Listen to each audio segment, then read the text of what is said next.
Welcome into the On3 studios here in Nashville, Tennessee. It is Monday, and we are here to talk some recruiting. We love it. You guys love it. So let's get into it. Now, there were some big visit weekends all across the country as the spring contact period heats up. We'll head to Athens and talk about the insane amount of talent that was on campus over the weekend.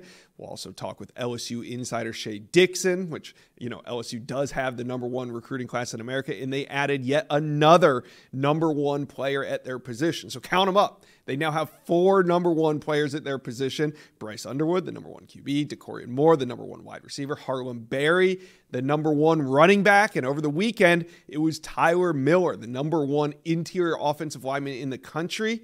He pledged to the Tigers as well. So we'll have Shea Dixon on. We're going to talk more about that and who could be next to commit. Yes, there could be more big news on the way for LSU. But first, the initial 2026 On3 rankings just dropped moments ago. The full On300 is up on the front page of On3 right now. But I want to know who are the first 5-star recruits in this class. And we got Cody Belair on here to preview it all. Big show today, so let's get to it. On3's 2026 rankings have been updated. Actually, this is the first update to the 2026 On300, the very first time that we've ranked recruits from the 2026 cycle, and we have our first 5 stars as well. And I got On3's Cody Belair here to break it all down. Now, remember, by the end of the 2026 cycle, there will be 32 5-stars. But today, we have the first 3 5-stars of the cycle, so let's bring on Cody.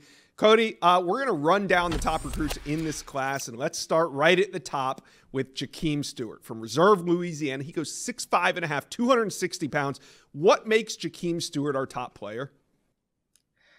Josh, it's as simple as the kid's a physical freak, right? I saw him at Houston Under Armour camp. I saw him at the Los Angeles Under Armour camp last year, and for being a sophomore, he might be one of the most technically advanced rushers I've seen along the interior defensive line I have ever seen since I've been doing this. And he's like you mentioned, he's 6'5", 260 plus pounds, but his wingspan is nearly 7 feet long. He has an 83-inch wingspan, and that allows him to long arm and bully and dominate defenders at the point of attack. But the thing that makes him so special in this, and he's such a physical specimen, his ability to stay balanced and under control, and he's able to counter off of his rushes. Even when he gets stopped off of his initial rush, he has the understanding of leverage, and he understands when to spin back. He understands how to counter. Those are techniques that you're being taught in college and even taught at the NFL level, and he's able to do it as a 16-year-old in high school. He's one of the most advanced players I've ever seen for his age along the interior defensive line. And our second 5-star is Chris Henry Jr., the #2 player overall, the #1 ranked wide receiver. He comes out of Mater Dei High School in California. Of course, the #1 wide receiver is already committed to the Ohio State Buckeyes. At 6'4.5", 185 pounds. What do we love about Henry Jr.? Josh, he's got unbelievable ball skills, right? He has such a wide catch radius, and he's able to go up and win 50-50 balls consistently. But what makes him so special is the body control and his ability to contort his body in order to set himself up at the catch point. And not to mention, you mentioned his 6'4", 185-pound frame, right? Beautiful specimen at receiver. But it's his ability to sink his hips and get in and out of his breaks. That's rare for someone of that stature. And it's why he was able to catch 70 passes for over 1,000 yards as a sophomore in high school at Withrow in Ohio. And he's going to be heading to Mater Dei for his junior season. We're really excited to see what he does in California. All right. Now, the third and final 5-star so far, there's going to be more, but just in this initial update, is offensive tackle Emmanuel Ihenacho, 6'7", 318 pounds from Baltimore, Maryland. How much upside does Ihenacho bring to the table? A ton, Josh, a ton. And people throw around the term dancing bear too often for my taste, but it's exactly how you have to describe Emmanuel Ihenacho.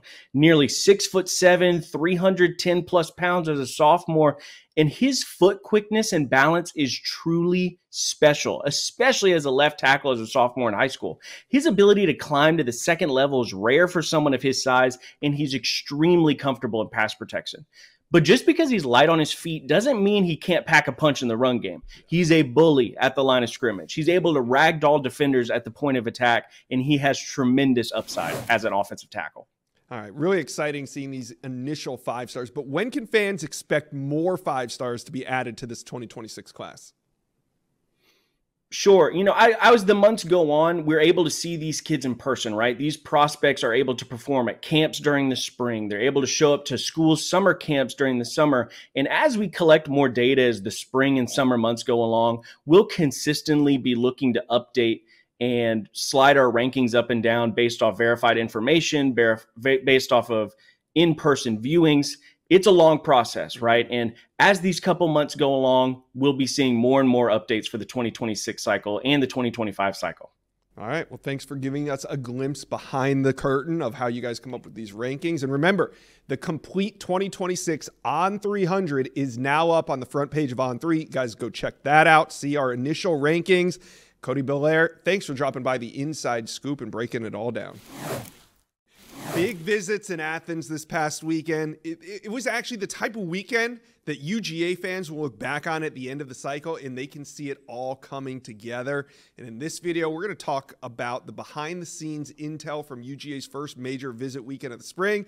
And we're also going to talk a little bit about the QB board as well. So UGA fans, do me a favor, hit subscribe to the On3 Recruits channel. All right, let's bring on Jake Rowe from Dogs HQ. And the trenches were filled with 5 stars. UGA O-line visitors, and we'll start at the top here with David Sanders. Now, David Sanders out of Charlotte, North Carolina. We know that this is primarily a Clemson-UGA battle. David Sanders, no stranger to campus, and this likely will not be his last visit either. What's being said after this visit for David Sanders to UGA? It was a really good visit. I think that they got a lot of their questions answered, and he's been to Georgia a few times. Georgia's recruited him really hard. Clemson's absolutely a big threat here, if not maybe a little bit of an edge at this point in the process. Georgia's all over it. I mean, Georgia brought in a big class of 6 guys in the 2024 class. Yeah. So, that it's always tough to get big time prospects after that, but Georgia's all over Sanders. They've been recruiting him for a while, and Clemson's making a move too. But I think this visit went really well. Georgia certainly didn't hurt itself, and I believe that it's going to come down to official visits and kind of, who can kind of give him the best feel for this whole thing. Next up, we're going to hit on 5-star offensive tackle Josh Petty. Now, he's out of Roswell, Georgia, the number 4 ranked offensive tackle in America.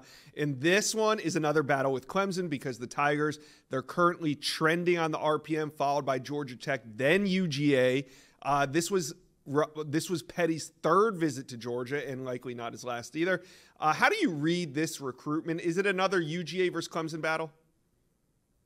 It seems that way. I would say I like the way Georgia's trending in this one, because if I take you back 5-6 months, I would have said, I didn't really see it happening. There was just something that seemed a little bit off there. But Georgia's message seems to be resonating with Petty in a way now that it wasn't, a few months ago. And I actually like Georgia's chances here right now, and I think this visit's a big part of it. And again, I hate to sound like a broken record here, but you're looking at a recruitment that's kind of similar to David Sanders in that, man, this kid can go anywhere he wants to go. The same kind of schools are involved.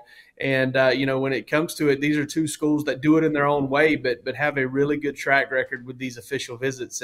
And I think Georgia's going to be, a very big-time contender here all the way to the end for Petty. Okay. Now, next up on this list is Mason Short, and I like Georgia's chances here. I just wanted to get that in before Jake Rose said it. He's 6'5.5", 300 pounds, and is currently trending to UGA on the recruiting prediction machine. Now, we know Georgia's been involved. Mason Short decommitted from Alabama in the wake of Nick Saban's retirement, and he's been back to Georgia several times now. So how much of a priority is he? Is UGA pushing for a commitment here? It seems that way. I mean, it seems like Georgia's definitely on him very hard.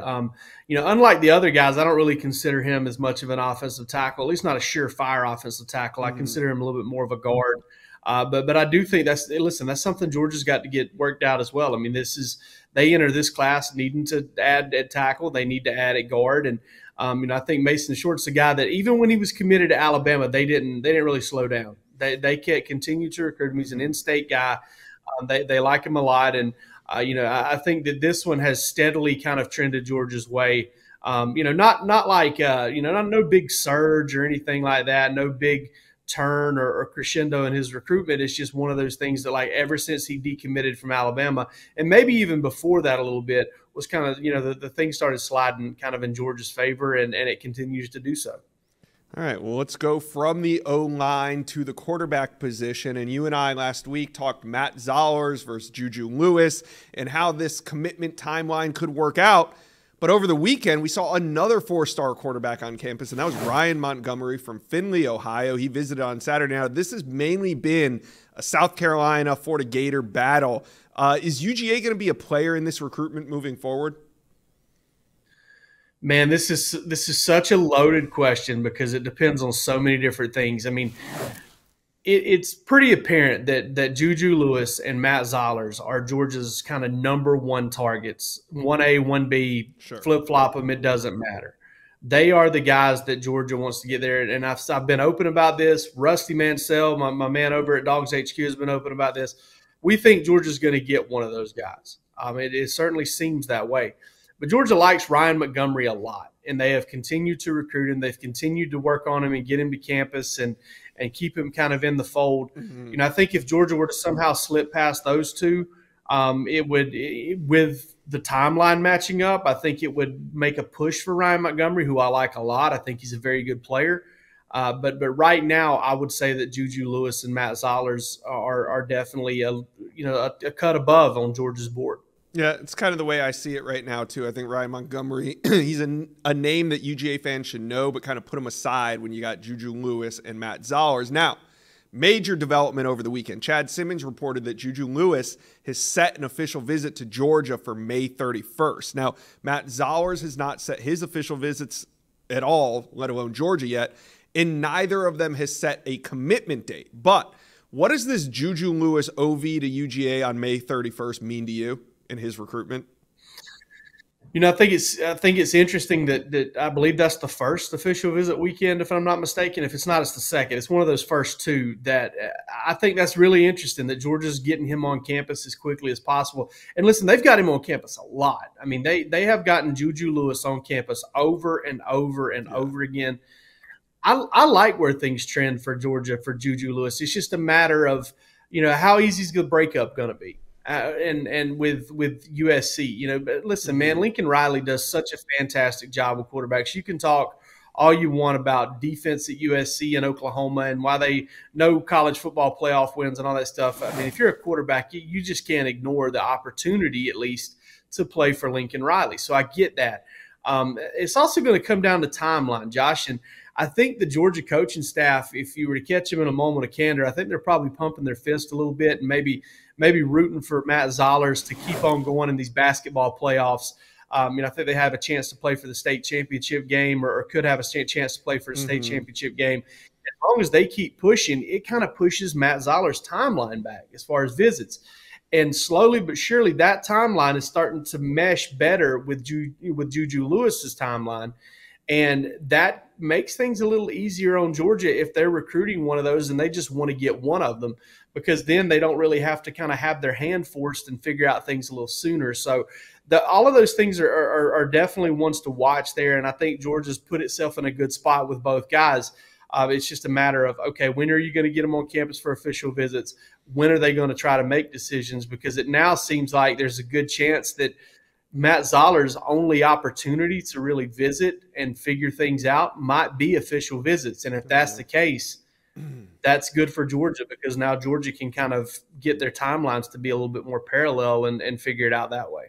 Yeah, and I'm looking at this Julian Lewis official visit date for May 31, and it kind of reminds me of Dylan Raiola's recruitment, because it was Dylan Raiola was taking those visits in the spring and then wanted to make that decision right before the June recruiting season started. June's a very important recruiting season. That's when a majority of the official visits take place. And then we see a ton of decisions made in early July and into August. So do you think that Julian Lewis could be setting up for something similar, for a decision to come right before the summer recruiting season?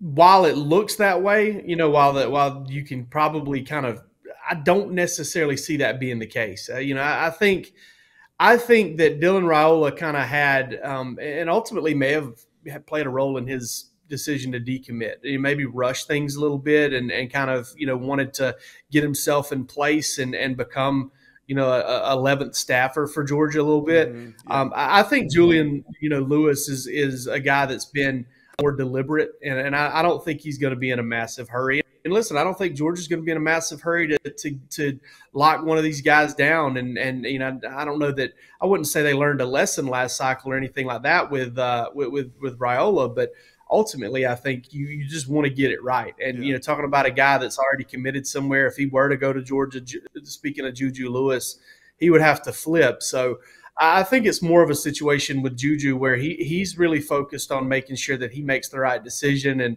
And honestly, I would be pretty shocked if he took that May 31st visit and committed right away. Mm-hmm. Again, we're talking about a decommitment here. So it's I think he's going to probably try to, play out the string a little bit more and maybe, come to a final decision once he does decide. All right. And for those scoring at home, I did release my Juju Lewis power rankings about 3 weeks ago, and I had the Dogs on top of the Trojans. I still feel that way as it stands right now. Before I let you go, Jake, is every weekend going to be a big visit weekend this spring in Athens? Because it just seems like, I was on Dogs HQ all weekend. There was an insane amount of talent. We only covered a fraction of it. So you guys should go to Dogs HQ, catch up on all the recruiting intel. But is every weekend going to kind of be like this? Well, it's kind of tough when you get them all on campus like they did this weekend to kind of keep them coming like that, right? There's only so many guys, so many top 20, so many top 30, 40 guys. Georgia had at least 4 of the top 20 players in the country on campus in 3 days, in a span of 3 days. So I don't think they're all going to be quite as big as it was this past weekend, but I do think they're all going to be pretty significant for the most part. They've got the coaches clinic this weekend, so that may make it a little tougher. But going forward, G-Day, all those things, I do think that they're gonna max out the weekends as best they can, and they've got another good looking visitor list for during the week this week. Yeah. Hey, Georgia fans have been wanting this type of recruiting for a long time. It's here. You guys should cherish it. Jake Rowe from Dogs HQ, thanks for stopping by the Inside Scoop today. Another #1 recruit at their position has committed to LSU. Over the weekend, Tyler Miller, the #1 interior offensive lineman, made his pledge to the Tigers. Now, this is the 4th commitment from the 2025 class, ranked as the #1 prospect at his position to commit to LSU. And in this video, we're going to talk about who could be the next recruit to commit to LSU. I got Shay Dixon on this one, but first, LSU fans, do me a favor right now. Hit subscribe to the On3 Recruits channel. Okay, let's bring on Shay Dixon from the Bengal Tiger. And Shay, we're talking about who's trending to LSU. Let's start with interior offensive lineman Micah Dez. We've talked a lot about him on this show. 96% on the RPM to LSU right now. But Micah Dez was at Auburn over the weekend, and we know that that's the team that he was trending to previously. Any concern over Dez's visit to Auburn? I don't think there is concern as much as LSU knows that's been the main competition. We've talked about it before that Chad Simmons, our On3 national recruiting director, moved his On3 RPM pick from Auburn to LSU during February's dead period. So it was evident that LSU had started to really trend here. I'll tell you what makes this one interesting, and we'll talk more about this in a moment. LSU lands over the weekend Tyler Miller, the #1 interior offensive lineman in America on On3. That gives LSU 3 O-line commits, and now 2 top 100 O-line commits with Devin Harper as well. And then you've got Brett Bordelon, On3 industry 4-star on board. Brad Davis, the offensive line coach at LSU, is on fire. Cycle after cycle. Now, Josh, with 3 commitments already on the O-line, what do you normally take? You usually take 4 or 5. They went heavy last year and took 6. Well, right. The next guy up that everybody's watching is Micah Dez, or at least one of them. Micah Dez, as you said, was at Auburn. He had planned out a number of visits. Then he tells On3 over the weekend, following the Auburn visit, shaking things up, I'll be at LSU next weekend. This came after Tyler Miller announced his commitment. So I almost get the sense that dominoes are dropping in Baton Rouge. It feels like a game of musical chairs for offensive linemen, which you definitely don't want to be the last one standing in that group. I feel like Micah Dez now heads to town once again on commitment watch. Could this be the weekend he shuts things down? Yeah, Micah Dez does not want to miss a seat when the music stops, so we will see if he's ready to make his pledge. Speaking about guys that are trending heavily towards LSU, James Simon, he dropped a top 7 recently, about a month ago, and was on campus at LSU about a week ago. Who do you see as the biggest competition for James Simon, running back right now? You know, it's tough to say. I think a lot of out-of-state schools have made an impression on him. I mean, A&M has been on him heavily. Texas has tried to be on him heavily. And even into the Georgias, Alabamas, all of these schools have hosted him at different points. Florida, he's taken his time to kind of really look around at all options. That being said, you noted he's got a top 7. LSU's locked down Louisiana this cycle. There isn't a guy that they've offered and been after that hasn't committed to them, except James Simon. So he's been on commit watch for months now, because we've known LSU and Frank Wilson, one of the best recruiters in America, certainly with running backs, wanted that 1-2 punch of Harlem Berry and James Simon, 2 Louisiana prospects, both top 10 running backs nationally. Harlem being a 5-star at number 1. We've got James Simon as the number 8 running back. Who wouldn't want them both? And LSU's gone all in for it. So LSU is still the team to beat. Simon told us he's going to come back again this month. So while he is going to be on a bit of a whirlwind tour of visits, and he's already talked about officials, with Louisiana kids, you just never know. And with college coaching staffs, they could have them convinced that, hey, if you're ready to do it, shut it down at some point. So I kind of move forward each time he's around by putting him on commit watch. Smart. All right, let's move on to offensive lineman Lamont Rogers, who's trending to LSU at 81%. Now, he's out of Mesquite, Texas, and he goes 6'7", 305. We just talked about not having much room in the offensive line class. Does Lamont Rogers have a spot if he wants it?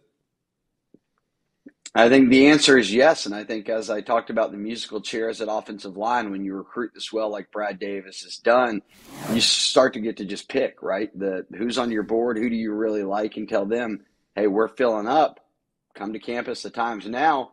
Let's add another visitor for this weekend. Not only Micah Dez, but Lamont Rogers will be back to campus as well on March 22nd. So we get the sense for a top 10 offensive tackle that he's looking at OU, A&M. There's been a number of schools that have really tried to get into the mix here, but LSU's always been considered the team to beat. I don't think it's kind of out of left field that quickly after they land Tyler Miller, who admitted that he silently committed during his visit a week ago, just didn't go public till this past weekend, that 3 O-linemen in, do you take 5? Well, if you do, the first 2 names we're mentioning are Micah Dez and Lamont Rogers. Now Brad Davis has both those guys coming in this weekend for another visit. All right. Now, the last player we're going to hit on is on the defensive line. We're going to talk Corey Adams, and he's from New Orleans, and he's trending at 99% to LSU. Now, if the RPM hits 100%, do we just list him as a commitment automatically? How's this work? Yeah, you get 99% by going to schools like Edna Karr in New Orleans. I mean, LSU's got a number of Edna Karr kids on roster. They've got a commitment right now from the state's number 1 wide receiver, Teron Francis, who's an Edna Karr senior, as well as Corey Adams. So those 2 are the 2 they're after. Corey on the D-line. They don't have any D-line commitments yet. Yeah. And Josh, the only D-lineman in Louisiana, and this is rare, the only D-lineman right now that's got an offer is Corey Adams. So they definitely want to get him on board. We threw our On3 RPM picks in following his visits. He'll check out USC, Southern Cal. They've got some connections there thanks to some staff hires they've made. But that being said, you look at Edna Karr, and they've got Aiden Hall, one of the top players in America for On3 for next year. They've got Richard Anderson on the D-line, another one of the top players in America on the On3 top 300. Both those guys ranked as top 150 prospects. So I don't think it's just Corey Adams or just Teron Francis. I think we see LSU go on a bit of an Edna Karr run here, not just in this class, but now we look to next year's class with guys like Anderson and Hall, who are ranked as top 150 prospects. All right, so that leads me to my next question. Who's the next off the board? Is it somebody that we just mentioned that's trending, or do you have another name in mind? Tough for me. I think these Edna Carr kids, they never surprise me. They could pop at any point. So if it's a Corey Adams or something like that, Richard Anderson, I could see it. But if we're talking 2025 class, right, this number one class, it just keeps getting richer. Now they've added their fourth player who ranks number one at their position in Tyler Moore. I would say that why bet against Brad Davis? He's got Micah Dez coming in. He's got Lamont Rogers coming in this weekend. I'll go O-line. And I'll double down. I'm not fun with this, right? I did this last time. I'll still pick Micah Dez as the next to commit. All right. And yeah, I can see how that, the Tyler Miller commitment kind of shakes things up for Micah Dez and his recruitment. If he wants to go to LSU, he's going to need to claim that spot soon. We'll see what happens. We know Micah Dez is coming in this coming weekend, but what's the next big visit weekend for LSU? They'll do a number of weekends like this. They like to get guys in for practices. So they'll have 10, 15 guys in each weekend almost from 2025 to 2026 and beyond. But the spring game is early, April 13th. We're already midway through March. So in a little less than a month, I think that will be their next really big one. Bryce Underwood will be back, kind of the headliners of the class, and then a number of their uncommitted targets. So circle the spring date. April 13th is one where a lot of guys have told us that they plan to be back on campus. All right. Really exciting offseason for LSU. They have the number one class in America. You guys go to the Bengal Tiger. You guys do an unbelievable job of covering all things recruiting and spring football and women's basketball. A lot going on right now at the Bengal Tiger. Shay Dixon, appreciate you stopping by the Inside Scoop. Thanks for having me, Josh.